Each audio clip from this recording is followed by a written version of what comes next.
So guys, continuation po.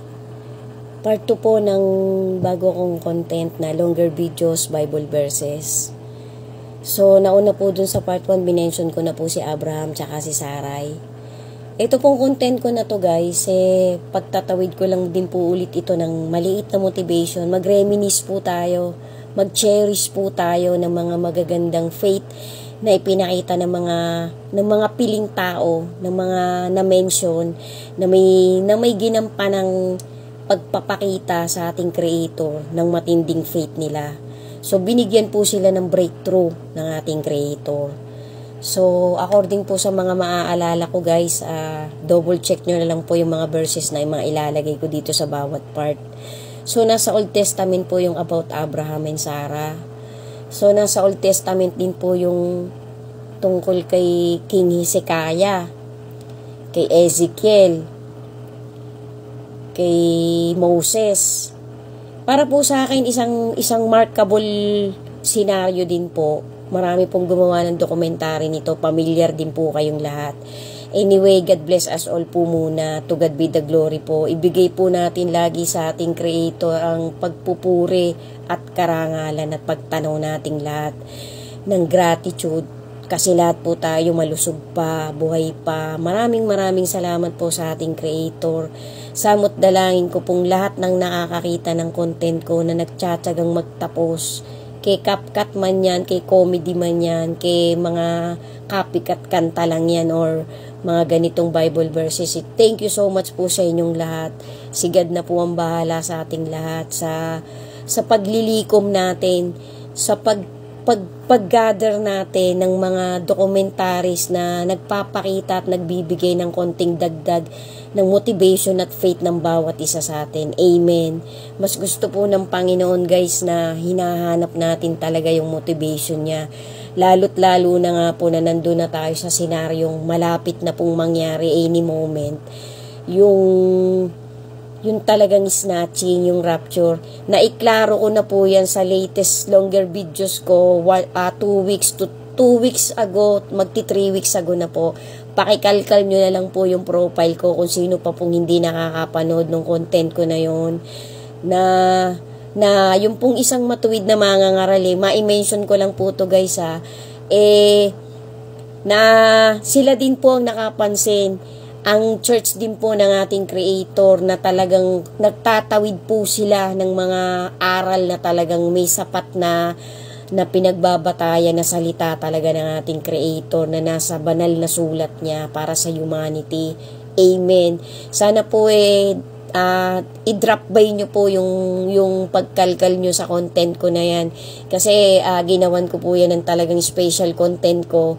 Actually nga po, na-delete ko po yung iba kasi hindi po talaga nagkaroon ng views Meron po kasing rules and regulation ng bawat platform Hindi po siguro nakapasa. Pero anyway, baka po i-upload ko ulit yan, i-repost ko po yung ibang part. Kasi inabot po yan ng 8 parts. Yung iniwan ko po dito sa profile ko guys, 4 na part na lang. Yun po yung parang pinaka-climax. Pakikalkal nyo na lang po, sana po tapusin nyo yung 4 na part na yon. Nandun po yung mga climax na talagang nagpapatunay na mauuna po talaga muna yung snatching. Kasi nung una po, aminin man po natin ang kahit sino sa atin globally, ang pagkaintindi po ng karamihang natitirang ito nga pong humanity natin. Although marami pa pong madadagdag guys na tao kasi magkakaroon pa po talaga muna ng 1,000 years. Nakasulat po yan talaga letra por letra. Nasa huling mga facts and evidence po yan na ibinigay ng ating Creator kay John. Yan po yung mga revelation, nasa huling part po yan.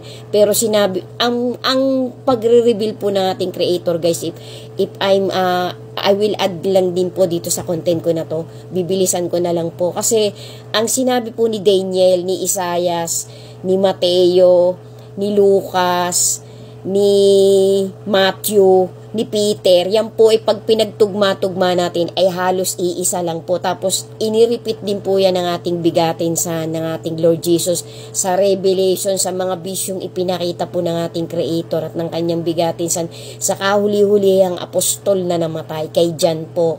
So sana po ilagi natin talagang i-drop by ang ating, gawin po nating habit na kahit papano isingit po natin sa ating busy schedules in our life. Lahat naman po tayo nagmamadali sa mga bagay-bagay dito sa pamumuhay natin ngayon. Pero lagi po natin bigyan ng priority yung spiritual natin. Kasi guys, sabi ko nga po, madalas ko po yung inilalagay sa mga content ko, sa mga CapCut ko, sa mga templates ko, na faith, good deeds, and love are the best weapon para po mapasama talaga tayo dun sa salvation pinapangarap nating lahat. Guys, napaka-importante po na mapasama talaga tayo dun sa first snatching. Kasi yung susunod pong pagbangon ng mga natutulog, yun na po yung magiging judgment. Kaya ang talagang hinihintay po natin ay yung rapture muna. Kinaklaro ko lang po ulit, dinadagdag ko po dito sa content ko na to hanggat maisisingit ko.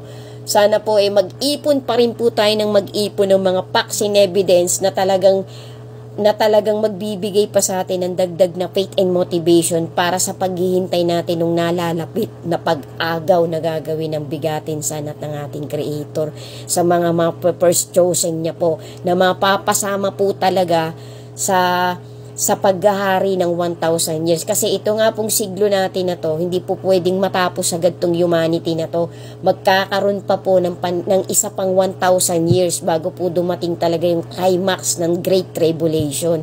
Pakipasadahan nyo po yung 4 na importanteng part na ginawa kong pinakalitis na longer videos. Nandyan pa po yan sa profile ko. Hindi ko pa po yan only me.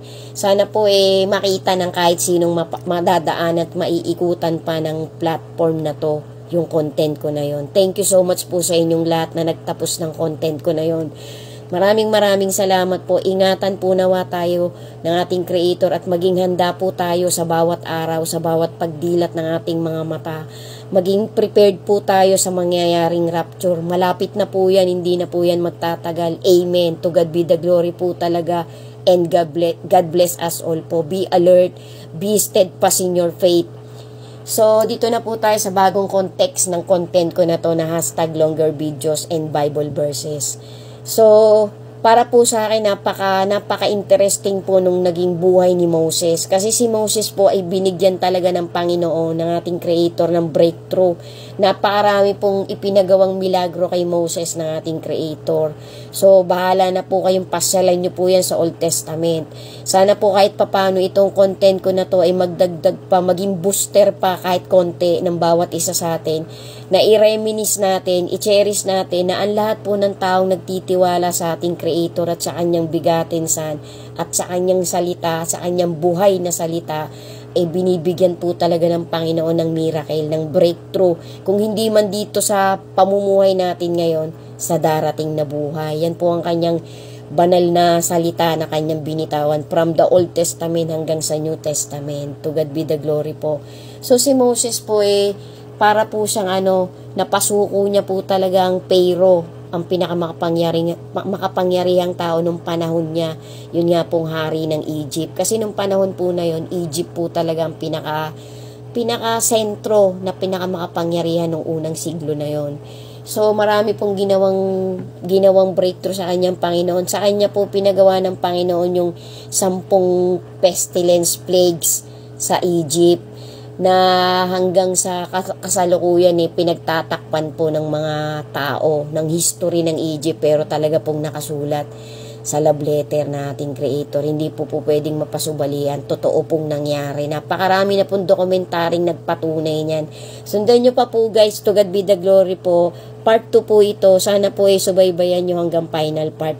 Mga piling tao lang po talaga na binigyan ng Panginoon ng matinding faith, na nagpakita ng matinding faith, sa ating Creator. Thank you po for watching and God bless us all po. Always be steadfast in your faith to our Creator and to His begotten Son. And thank you po for watching. God bless us all po. Amen.